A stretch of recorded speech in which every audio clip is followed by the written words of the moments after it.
sapagkat hindi po ako naglilingkod dito sa mga multo. Multo ba kayo?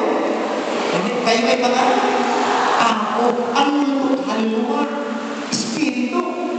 Kayo ay mga tao. May katawan, may kaluluwa.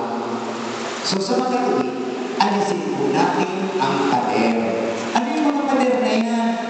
Pader ng takot. Natatakot kung lumapit yung pader. Baka mamaya yung suggestion ko hindi man tatanggapin. By the way, ang unang ginawa ko dito sa parokya is to establish what we call Parish Advisory Body. No? Hindi ko rin papalang kung sino yun. Kasi, hindi naman sikreto yun.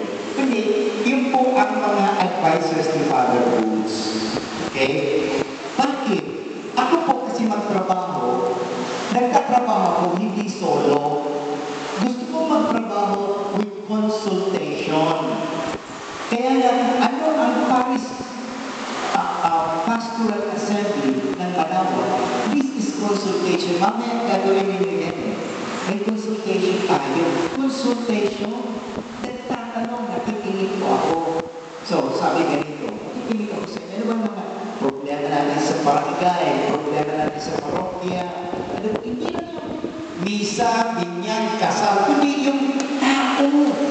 Kalinisan, kalusugan. Yung kasama yan, di ba? Kaayusan ng kapaligiran. Kasama po yan. So yung po, alisin natin yung takot. Let us destroy the wall of fear. Okay, maliwanag po ba yun? Okay, matakot. Takot po kay Father Boots? Takot po kay Father Boots? Okay, matakot sa amin. Tayo ay mga partners. Okay? Sabi niyo, partners tayo. Partners tayo. Okay, we're partners. Magkasama tayo. Alisin natin ang walls of fear.